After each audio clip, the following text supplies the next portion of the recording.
Hoje nós vamos conversar sobre o livro Os Maridos, escrito pela autora Holly Gramazio, uma publicação da editora Intrínseca. Esse romance que eu tenho em mãos é um romance da literatura australiana. Será que eu gostei desse livro? Confesso que, ao olhar essa capa e ao ler a sinopse dessa obra, eu fiquei realmente entusiasmado. Digamos que eu fiquei até um tanto enlouquecido, acreditando que esse livro teria a possibilidade de ser um dos melhores livros da minha vida. Mas não gosto de ficar enganando vocês e já vou dizendo logo de cara: essa obra não funcionou para mim.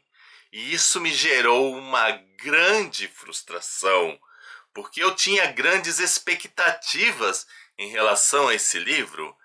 Tudo me parecia ter uma proposta incrível, mas ao me deparar com a leitura dessa obra e ver o seu desenvolvimento, que desespero!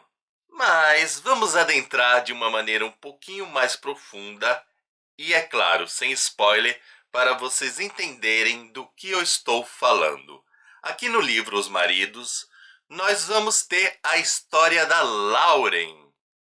A Lauren foi a uma festa de despedida de solteira e, quando essa festa termina, ela retorna ao seu apartamento. Em seu apartamento, ela se encontra com seu marido. Até aí, nada demais, algo tranquilo. Mas o problema é que a Lauren é solteira. Ela estava numa despedida de solteira de uma mulher solteira vendo uma amiga que vai se casar, e ao retornar para sua casa, encontra um marido que ela não tinha. E como toda mulher, o que é normal, ela teve uma reação meio agressiva, porque quem é esse homem? O que você está fazendo aqui, cara? Mas ela também pensa, será que eu estou bêbada e por isso entrei no apartamento errado? Aí ela dá uma olhada, dá uma conferida. Não. Esse é o meu apartamento, eu não estou bêbada. E ela meio que tem uma conversinha um pouquinho violenta, mas nada exagerada com esse homem, dizendo que não o conhece, por que ele está fazendo, o que ele está fazendo ali, coisas do tipo. Não exatamente com essas palavras, mas esse é o sentido da história. Uma dúvida, esse homem aí não existe, ele está invadindo o meu apartamento. Então, quando ela pensa e toma a decisão de chamar a polícia, ela pega o seu celular e já vê logo de cara que tem uma foto dela com o marido. E uma foto que ela não se lembra que tirou. E ela começa a fuçar o celular, ver mensagens, fotos, etc. E existem várias cenas dela com aquele homem. E a partir daí também ela conversa com os amigos. E os amigos e amigas dela conhecem aquele homem, até parentes. Esse homem existe. De fato, esse homem é marido da Lauren. E isso é o que deixa ela mais preocupada, porque todo mundo sabe da existência desse homem, menos ela. Então a coisa meio que inverte. Olha, nesse caso, talvez quem esteja errado seja a Lauren. Será que a Lauren estava errada?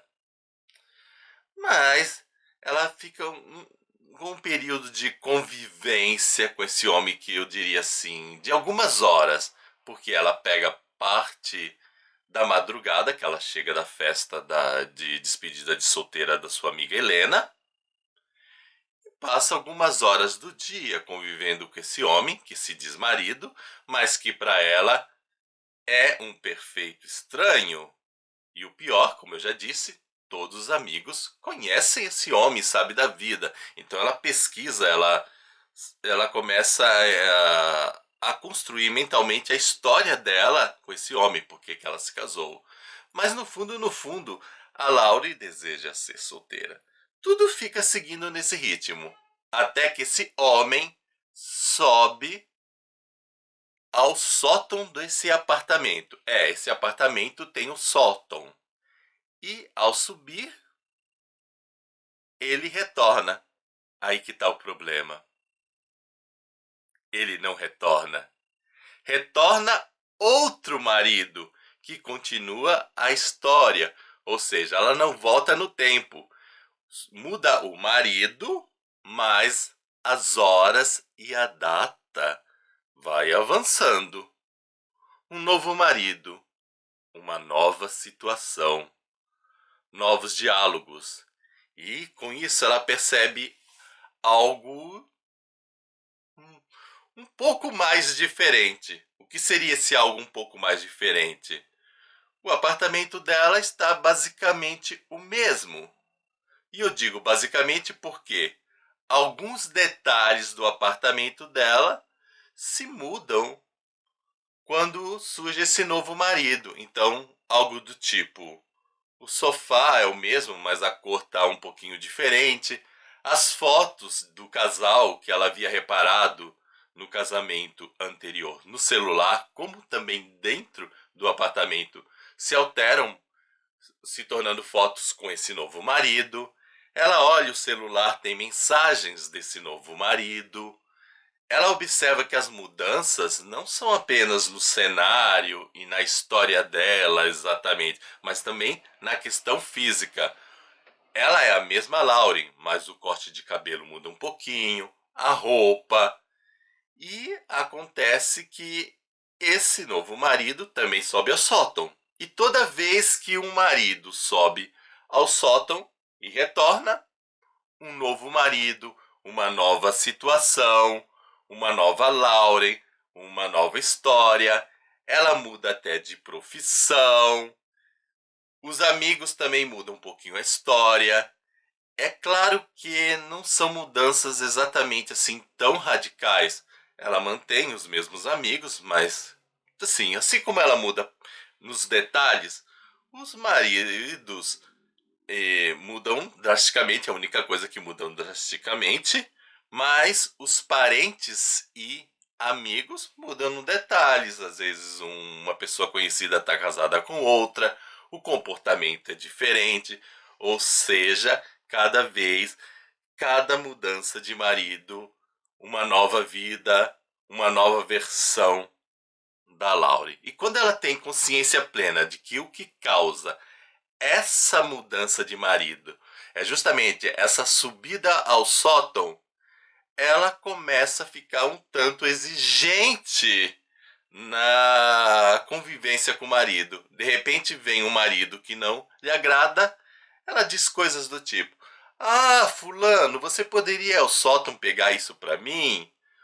Ô, amor, eu esqueci tal coisa no sótão." Ou seja, ela vai criando situações para que o marido desagradável suba e volte outro, para ver se agrada, se ela dá sorte, se ela gosta. E nisso tudo, alguns maridos, ela gosta um pouquinho mais e permite que ele fique mais tempo, mas já meio que planejando: ó, eu vou conviver com esse marido por essa situação, mas eu vou dar um prazo de uma semana ou alguns dias, alguns meses, até que ela enjoe dele também, por exemplo. Ou seja, não existe um tempo que seja igual para cada marido. Então, nós vamos vendo trocas que são assim um pouquinho mais demoradas e trocas que são um pouquinho mais rápidas. E algumas vezes as trocas não se dão pelo fato dela não gostar do marido, mas por ela não gostar da nova versão que ela se tornou. E alguns motivos eu achei até meio estranho. Exemplo: surge um novo marido e ela descobre que ela não usa absorvente ítimo mas coletor menstrual. A Lauren original não utilizava coletor menstrual e ela, por não gostar disso, não deu nem tempo de conhecer o marido, mas trocou o marido. Olha, eu nunca passei pela situação de precisar de absorvente e coletor menstrual, é claro, né, evidente. Mas não sei, me pareceu um motivo não muito legítimo para fazer essa troca, porque embora essa nova versão utilizasse o coletor menstrual, ela poderia permanecer com o marido e parar de usar esse coletor menstrual e passar a usar o absorvente. Mas também como eu não sou uma mulher, eu não passo por esse processo, não entendo dessa coisa física, pode ser que realmente para uma mulher isso seja algo assim muito importante que justifique. O que eu posso lhes dizer é que para os meus olhos, para a minha visão enquanto homem, isso não me pareceu uma justificativa válida. Teve um marido que ela notou que surgiu um tipo de relação que ela não concordava.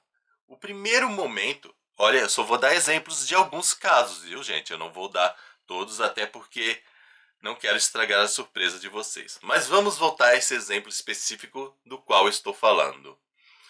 Teve um marido que veio e ela percebeu que uma amiga, uma grande amiga, estava dando em cima dele. E ela ficou meio desconfiada.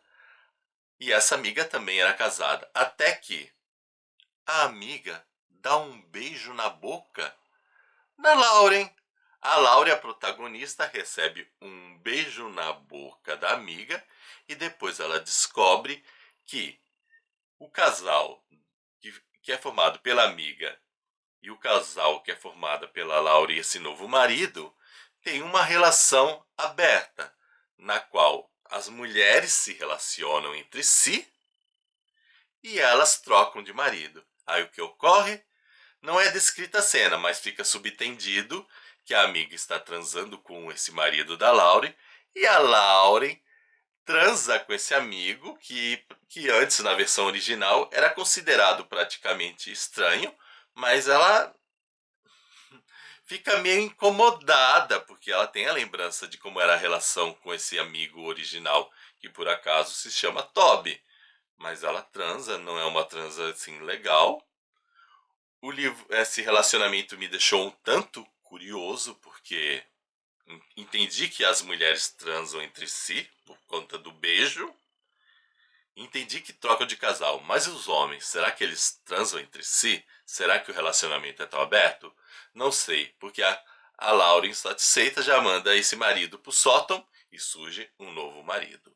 E é isso que predomina durante a maior parte das páginas. Aliás, quase até o final dessa história. A Lauren que vai trocando de marido e vai mudando de vida, e uma Lauren que muda de marido por não gostar do marido ou por não gostar de sua nova versão.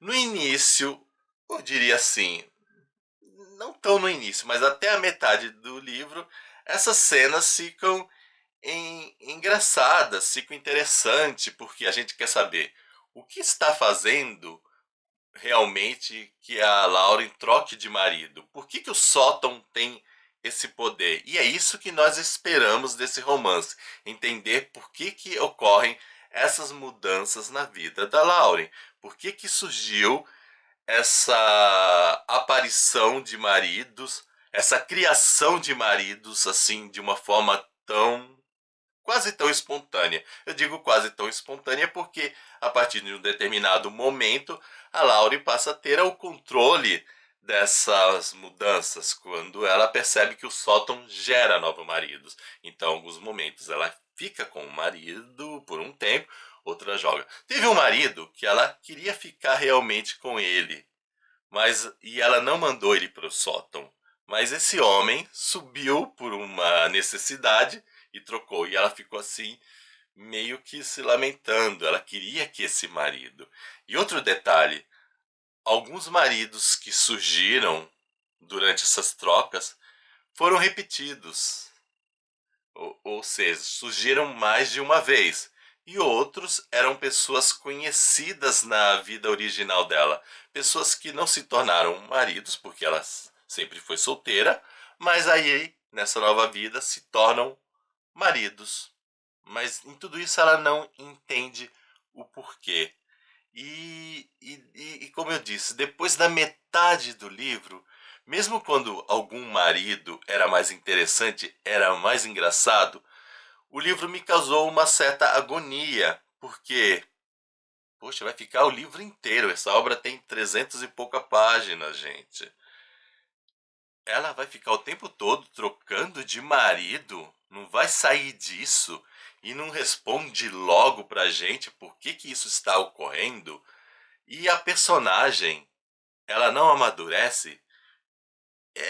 O livro começa a ficar um tanto problemático. Problemático pelas seguintes características. Os maridos são personagens que não são aprofundados, os amigos e parentes também não são aprofundados, porque eles estão mudando de situação ou mudando a pessoa totalmente. E a Laurie acaba também não sendo aprofundada, porque a autora coloca a Laurie de uma maneira superficial, inclusive a relação dela com esse novo marido ou amigos não é aprofundada, é tudo assim muito raso, apesar do livro ter 300 e poucas páginas. E isso faz com que a obra, que teria uma grande proposta, que poderia mostrar assim um amadurecimento, ou poderia fazer a gente pensar nas escolhas em relação a parceiros, não seja tão legal. Eu diria, em resumo, foi um livro que me trouxe algumas cenas divertidas, algumas cenas legais em termos de entretenimento, mas na questão da reflexão deixou muito a desejar. Eu posso até pensar nessa reflexão, a possibilidade de escolha, etc. Mas é algo assim que o livro desperta vagamente, mas não dá muito conteúdo para você estar ali filosofando, pensando, refletindo. E isso é lamentável, porque eu percebi que a ideia é muito boa, essa coisa aí da troca. E o livro também, infelizmente, não dá muitas respostas para algumas coisas que nos trazem dúvidas. Fica muito vago. E no final das contas, a Lauren não amadurece nem um pouquinho. Triste, né? Um livro que eu tinha assim grandes expectativas me gerou uma grande frustração. Mas se você quiser ler essa obra, tiver interesse, quiser arriscar, vai que para você funcione. Na descrição desse vídeo eu deixo o link de compra. Então é só dar aquela clicadinha esperta, aí você faz a sua comprinha. Mas eu, sendo bem sincero, eu diria, não gaste seu tempo com esse livro. Eu não estou aqui para ficar forçando ninguém a ler livros ruins. Eu só ajudo a pessoa a ter um discernimento, a escolher os livros que ela deseja comprar. Pode ser que eu acerte, pode ser que eu erre. Ninguém tá 100% assim com a possibilidade de acertar, nem 100% com a possibilidade de errar. Nós damos algumas sugestões, explicamos algumas coisas, mas eu diria, a decisão pertence a vocês. E é isso, gente. Espero que vocês tenham gostado. Não se esqueçam de dar o seu joinha, nem que seja por caridade. Afinal, copo d'água e um joinha não se nega para ninguém. Tchau para vocês e até o nosso próximo vídeo. Fui!